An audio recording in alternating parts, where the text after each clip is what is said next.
Deux hantises. La première, c'est d'avoir des conférenciers qui vont pas avoir grand-chose à dire ou qui vont être ternes. Alors ça, rassurez-vous, pour aujourd'hui, on n'a pas de problème. La deuxième hantise, c'est moi, c'est-à-dire avoir pas beaucoup de voix ou assez peu et craindre de tousser. Alors d'avance, je vous présente mes excuses si ça se produit. La troisième crainte possible, c'est d'avoir des intervenants qui sont dans la circulation ou qui ont un problème. Alors là, ça se produit. Donc nous attendons le docteur Fabre, qui, d'après les dernières nouvelles, est en train de chercher une place. Donc je vous prie encore une fois de nous excuser. Quelques minutes encore pour vous retrouver, parler entre vous. Et puis nous espérons qu'il trouvera donc une place et qu'il va nous rejoindre assez prochainement. Voilà, à tout à l'heure. Et puis donc cette fois-ci, maintenant que nous avons le docteur Fab qui finit de s'installer également, cette fois-ci plus officiellement vous remercier d'être venu. On voit bien, hein, l'amphithéâtre est très rempli aujourd'hui. Sans doute le signe d'une part que la direction de l'action familiale et des droits des femmes fait des sujets qui vous mobilisent, mais par ailleurs que particulièrement avec l'actualité d'aujourd'hui, c'est un sujet qui va nous concerner toutes et tous.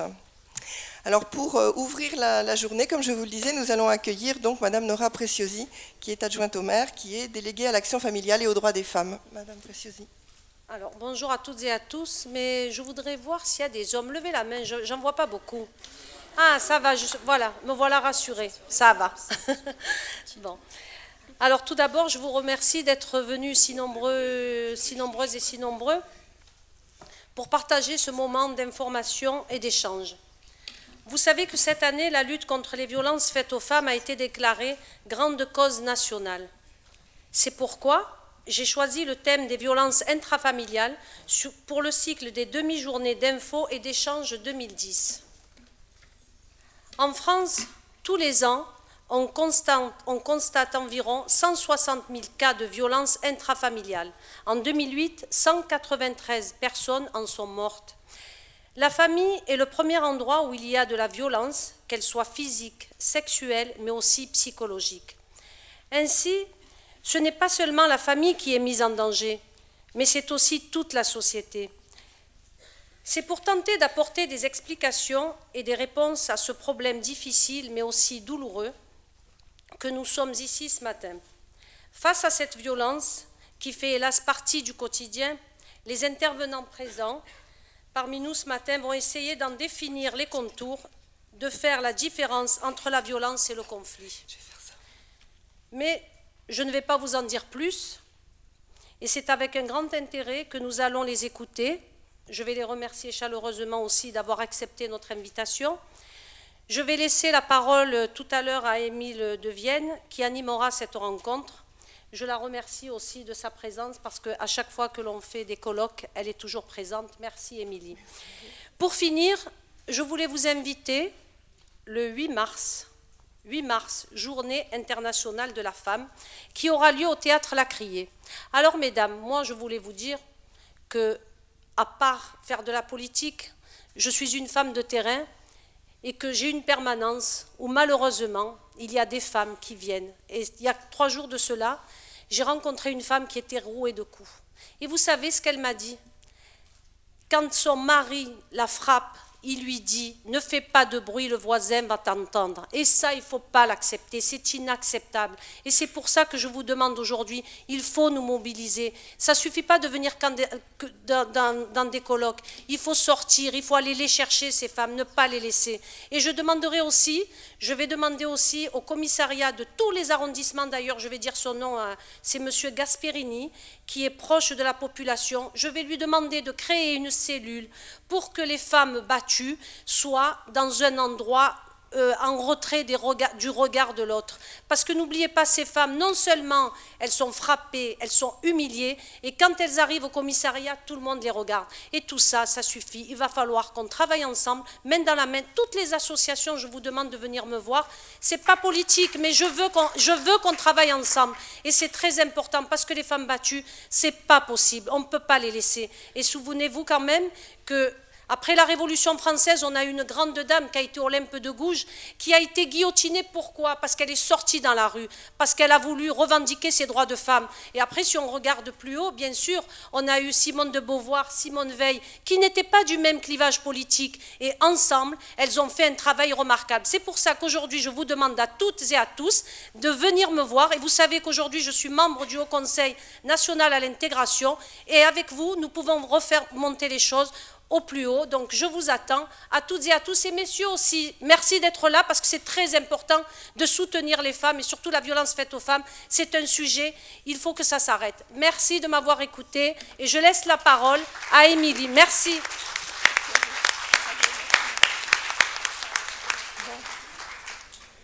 Merci. Merci beaucoup à vous et de l'émotion aussi qu'on entend dans votre appel. Et je pense qu'il sera effectivement bien entendu. Vous parliez de violences faites aux femmes. Je lisais dernièrement, une femme meurt tous les 2 jours sous les coups de son conjoint. Et dans la vie professionnelle, je lisais qu'une femme sur 6 subit dans son milieu professionnel des pressions psychologiques. Ce qui montre bien que finalement le fil rouge de cette année pour donc, la direction de l'action familiale et des droits des femmes autour de cette violence intraconjugale va être vraiment ce qui va nous permettre 3 rendez-vous. Donc le premier aujourd'hui, nous allons donc poser le cadre, nous allons voir un petit peu plus les fondements de la violence, voir la complexité que ce mot revêt finalement. Poser le cadre et malgré tout quand même vous donner déjà quelques pistes pratiques pour que vous puissiez quitter cette salle vers midi avec aussi pour vous des outils, voire des réponses évidemment aux questions que nous attendrons de votre part pendant le déroulement de la matinée. Parce que finalement, chacun, toutes les générations confondues, ont des codes qui sont bien à eux et certaines fois, ces codes ne communiquant pas les uns avec les autres, évidemment, les problèmes restent entiers. Ce que nous verrons, puisque c'est un sujet, cette violence intrafamiliale qui suscite évidemment des besoins d'écoute, de respect, de dialogue. On va voir ça tout au long de la matinée. Donc, première matinée autour de ça.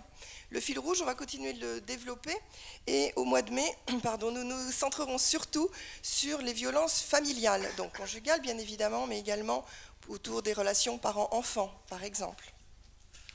Et puis enfin, au mois de septembre, nous verrons comment conjuguer par rapport à ces problématiques de violence, nous verrons comment associer dialogue et médiation.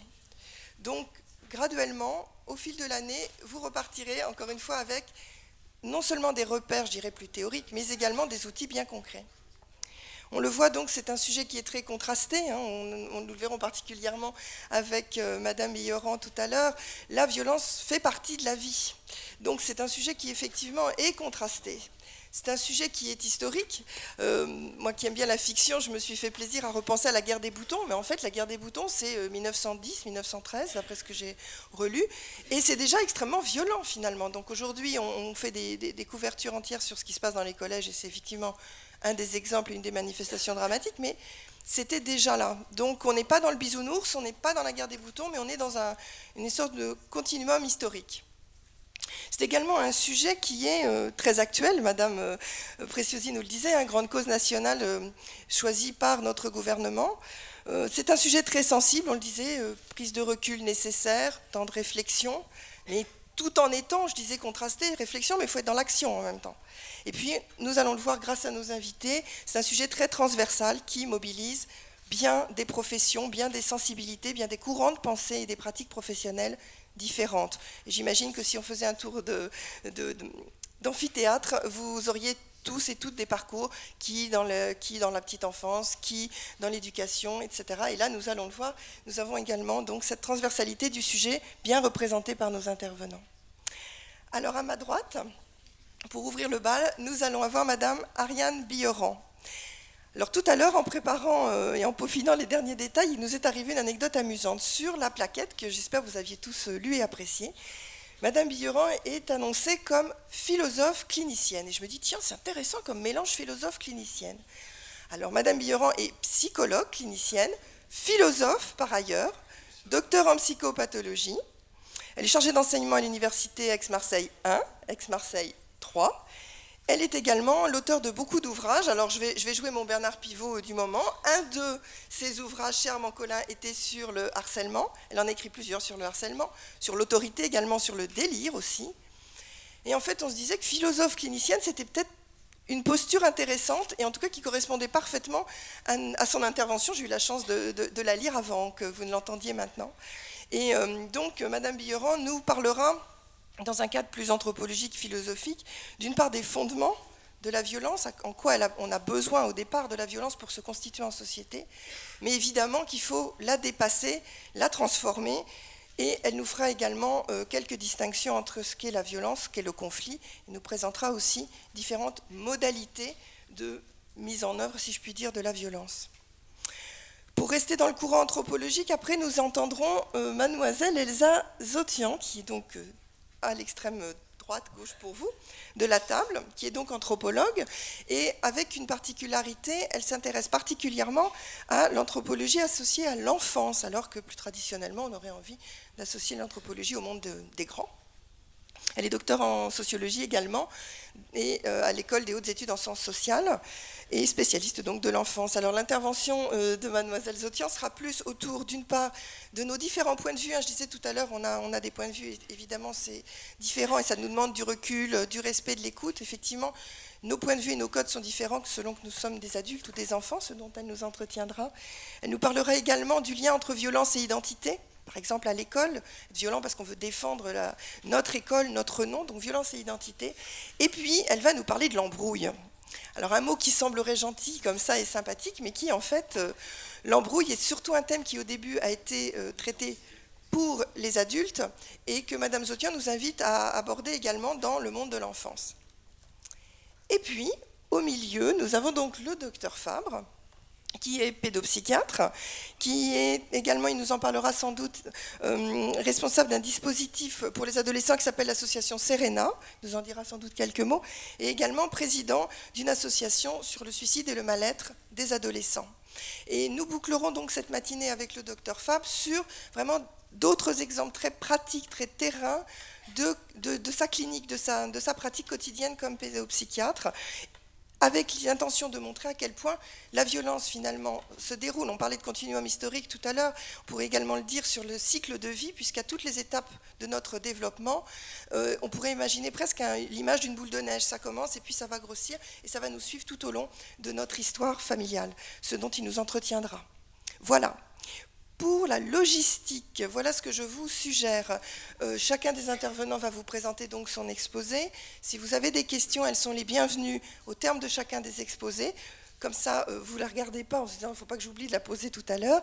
En revanche, si nous pensons, puisque nous on a la chance de savoir un peu plus d'avance ce qui va se passer, si nous pensons que les réponses vont être apportées par une des autres interventions, vous comprendrez qu'on la réserve évidemment pour les intervenants et les conférenciers. Et puis à la fin, ce qui n'aura pas été traité par ces questions-là déjà, eh bien, fera l'objet d'échanges entre nous tous. Voilà, vous savez tout et sans plus attendre, je passe la parole donc à Ariane Billeran. Bonjour à tous. Alors je vais baisser un tout petit peu le micro parce que sinon... Oui, voilà. Alors... je vous propose dès le matin de faire une petite balade philosophique, donc vous avez intérêt à être en forme, sur les fondements de la violence au niveau anthropologique, politique, philosophique et la différence entre violence et conflit. Alors tout d'abord, je voudrais quand même souligner que la violence et l'agressivité et les conflits ne sont pas réservés à l'être humain. Ils se retrouvent dans le monde animal, par exemple la défense du territoire. Et l'être humain est tout d'abord constitué par une dimension pulsionnelle. En psychanalyse, cette dimension pulsionnelle, elle est comprise sous la notion d'inconscient, ce réservoir de pulsions qui nous domine et transforme le jeu identitaire en indéfini, en on. Ce qu'on appelle le ça, donc ce que Freud appelait le ça, c'est das Es, c'est le on, c'est l'indéfini à l'intérieur de soi, ce qu'on ne maîtrise pas. Ce rapport pulsionnel, il est marqué par deux grandes tendances, un principe de vie, donc éros, de construction, de rassemblement, d'édification, mais aussi un principe de mort, donc thanatos, de destruction, d'agression. Ça, vous le savez certainement. Et cette double tendance se remarque chez tous, et notamment dans le développement de l'enfant, où l'étape de destruction est une étape importante du développement. Par exemple, casser ses jouets, mordre le corps de sa mère, etc. Mais il y a pire. pour l'être humain, car l'être humain prend plaisir à la destruction, comme le rappelait déjà Konrad Lorenz en 1969, que je vais citer, c'est que l'homme peut être animé par des pulsions qui l'amènent à tuer et à torturer, et qu'il éprouve du plaisir à agir ainsi. Il est le seul animal qui puisse être le tueur et le destructeur de sa propre espèce, sans aucun profit rationnel d'ordre biologique ou économique. D'ailleurs, ce qui est intéressant, c'est qu'à l'origine de toute société s'inscrit une violence fondamentale. Par exemple, Rome s'est fondée sur le meurtre fratricide de Rémus par Romulus. Ou, par ailleurs, dans la Bible, Caïn, après avoir tué son frère Abel, s'éloigne de la face de l'Éternel pour aller habiter la terre de Nod, à l'orient de l'Éden, là où il a connu sa femme, et là où il bâtit la première ville de l'histoire de l'humanité biblique. Donc en somme, le meurtrier est un bâtisseur, comme si seule la violence pouvait initier la sortie du chaos, du confus et de l'indistinct. Ça, c'est important et on verra ensuite pourquoi. Car la violence structure la réalité psychique bien avant la réalité sociale. Dès lors, la question de la société et de l'humanité même semble être la suivante, et c'est une question que je reprends à Sigmund Freud en 1929. La question décisive pour le destin de l'espèce humaine me semble être de savoir si et dans quelle mesure son développement culturel réussira à se rendre maître de la perturbation apportée à la vie en commun par l'humaine pulsion d'agression et d'auto-anéantissement. Ainsi, la culture, la civilisation, vise à intérioriser cette pulsion de destruction pour permettre le vivre ensemble.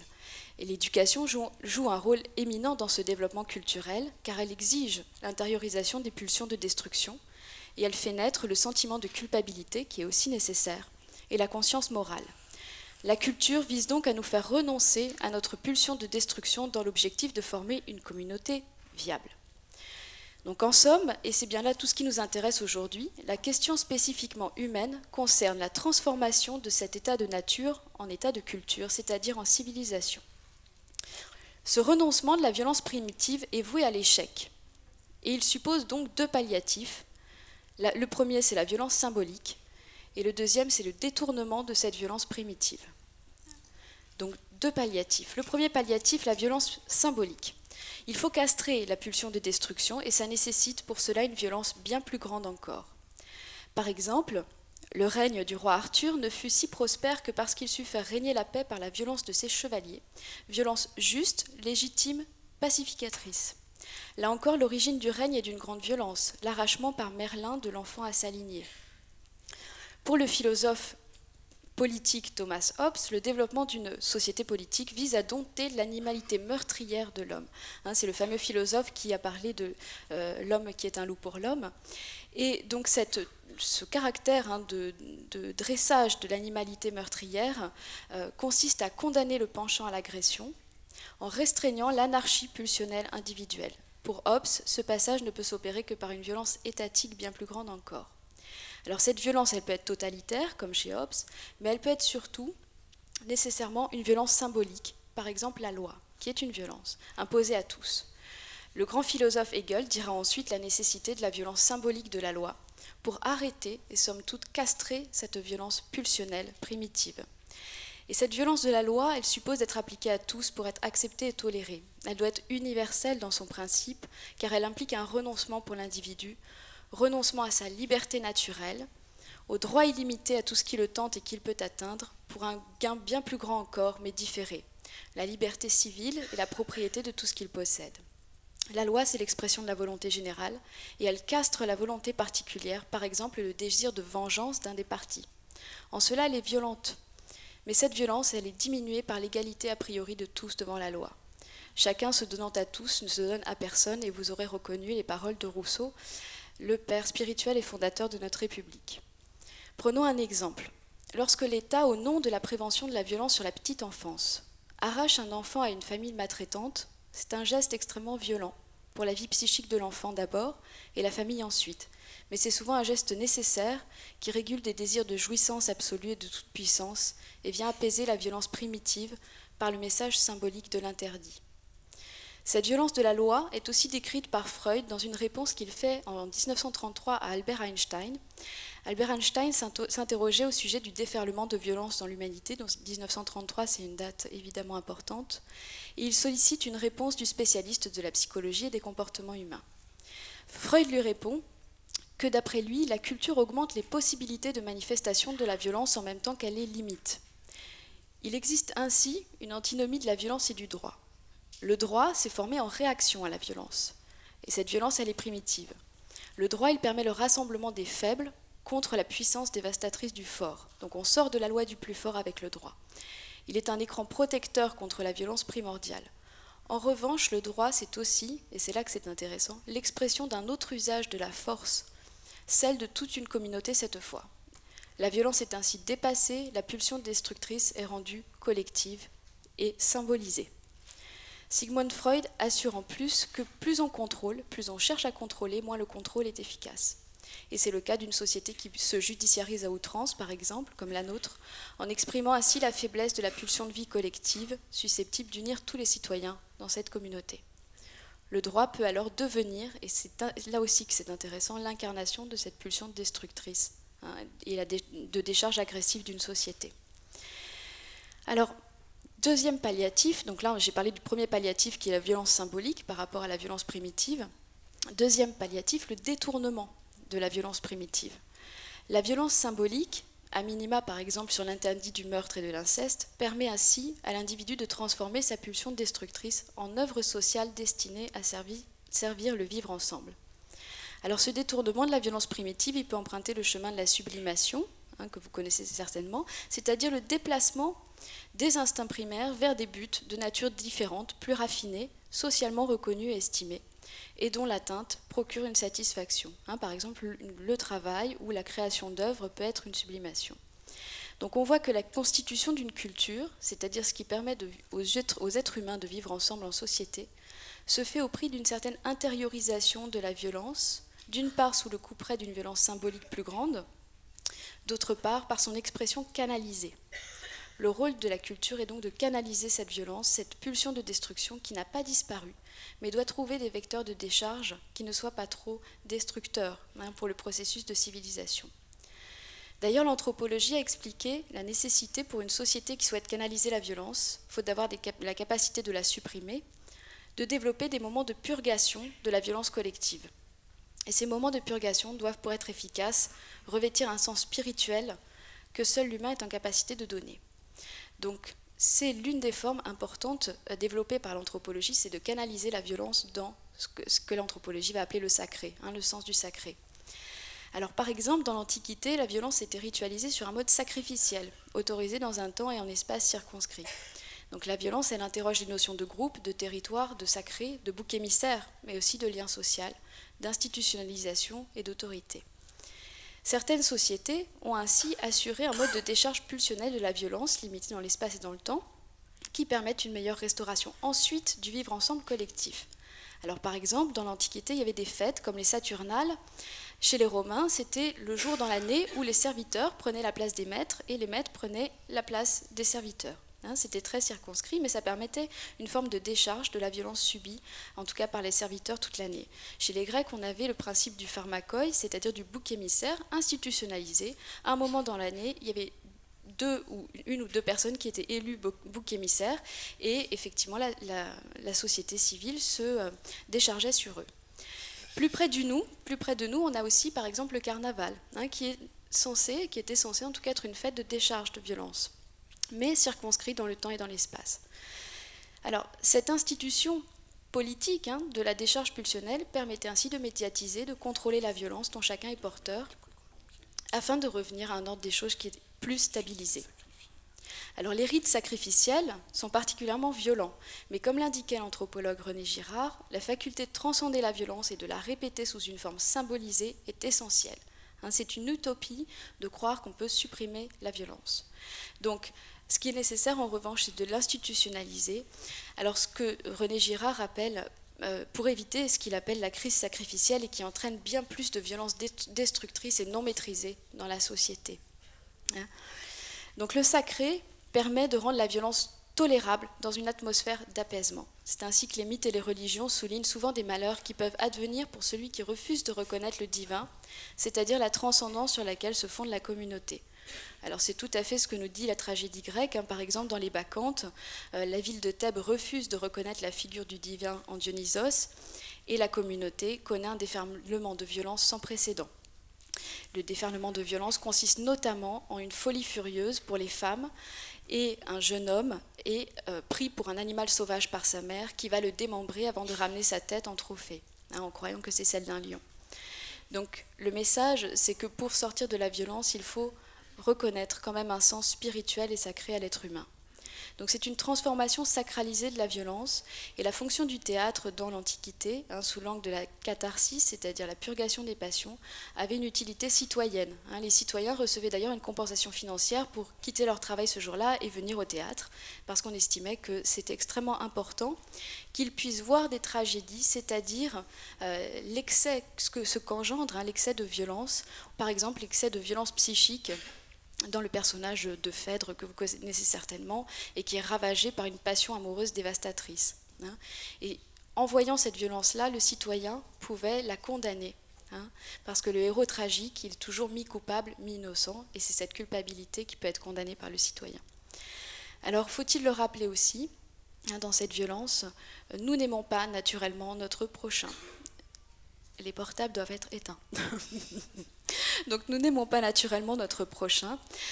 C'est important, et c'est aussi ce que Freud avait fait ressortir. La première chose, c'est que nous avons peur de notre prochain. Et cette peur engendre la haine et pourquoi pas la violence. Donc ce qui est important et ce que je voudrais souligner, c'est qu'à l'origine de la violence humaine réside la crainte. Et cette crainte-là, il s'agissait aussi de la purger dans le théâtre antique. Et ça a été théorisé comme tel par Aristote. Parce que cette crainte, elle engendre la violence de soi et d'autrui. Et cette violence engendre une crainte encore plus grande. Donc pour travailler sur la violence, il est surtout nécessaire de travailler sur les craintes. Crainte de celui qui subit la violence et crainte de celui qui l'agit. Alors, maintenant, quelle est la différence? Quelle différence peut-on faire entre violence et conflit? Alors, l'être humain a besoin de conflits. Il naît dans la divergence, et cette divergence déjà provoque un conflit identitaire, ne serait-ce qu'entre les hommes et les femmes. C'est ce conflit identitaire qui est « qui suis-je, qui es-tu, où sont mes limites et où sont les tiennes ?»